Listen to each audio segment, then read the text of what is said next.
Uy, naka-on ang camera! Yeah, nakanig kay Keisha. Naka-on ang kamera. Aray ko po!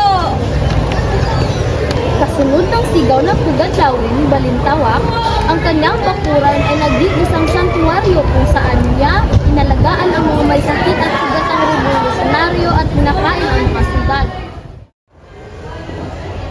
Sige mga gwapa kong katipunero, tambagan natin ang Maynila sa Agosto 29.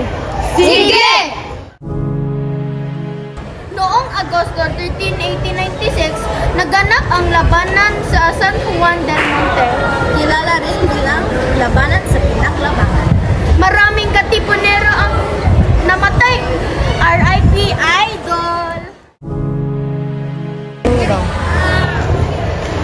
Ang Tejeros Convention ay isang kapulungan na idinaos noong Marso 22, 1897 sa Cavite na naglalayong pag-isahin ang pangkat ng Magdalo at magdiwang ng katipunan. Tinanggihan ni Bonifacio ang mga resulta na humantong sa isang malalim na alitan sa revolusyon. Objection! Hindi dapat maging Director ng Interior si Andres Bonifacio dahil hindi siya nag-aaral ng abogasya at hindi siya natapos ng kolehiyo.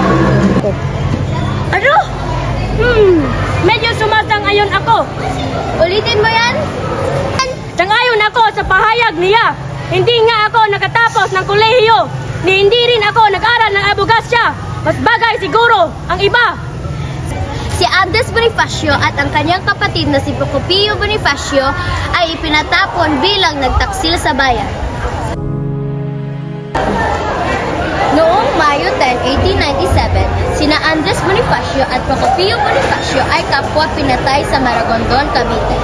Dahil sa pagkamatay ni Andres Bonifacio, ang kilalang kataas-taasang pinuno ng Katipunan, marami sa mga katipunero na ang nawalang ng loob na ipinagtutuloy ang kanilang pakikibaka.